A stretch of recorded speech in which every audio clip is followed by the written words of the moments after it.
12ஆம் அதிகாரம். அத்தருணத்திலே அநேகமாயிரம் ஜனங்கள் ஒருவரை ஒருவர் மிதிக்கத்தக்கதாக கூடி வந்திருக்கையில் அவர் முதலாவது தம்முடைய சீஷரை நோக்கி, நீங்கள் மாயமாகிய பரிசேயருடைய புளித்த மாவை குறித்து எச்சரிக்கையாயிருங்கள். வெளியாக்கப்படாத மறைபொருளும் இல்லை, அறியப்படாத இரகசியமும் இல்லை. ஆதலால் நீங்கள் இருளிலே பேசினது எதுவோ அது வெளிச்சத்திலே கேட்கப்படும். நீங்கள் அறைகளில் காதிலே சொன்னது எதுவோ அது வீடுகளின் மேல் கூறப்படும்.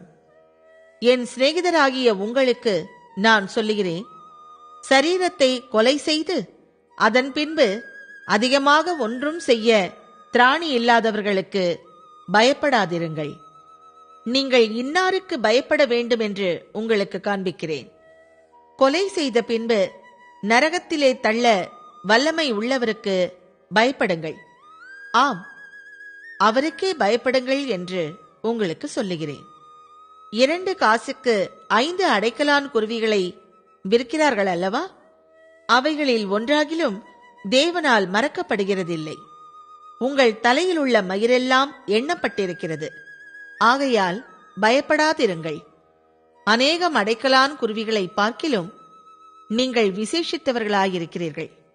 அன்றியும் நான் உங்களுக்கு சொல்லுகிறேன், மனுஷர் முன்பாக என்னை அறிக்கை பண்ணுகிறவன் எவனோ அவனை மனுஷகுமாரனும் தேவதூதர் முன்பாக அறிக்கை பண்ணுவார்.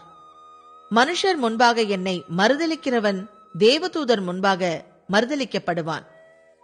எவனாகிலும் மனுஷகுமாரனுக்கு விரோதமான விசேஷத்தை சொன்னால் அது அவனுக்கு மன்னிக்கப்படும். பரிசுத்த ஆவிக்கு விரோதமாய் தூஷணம் சொல்லுகிறவனுக்கோ மன்னிக்கப்படுவதில்லை.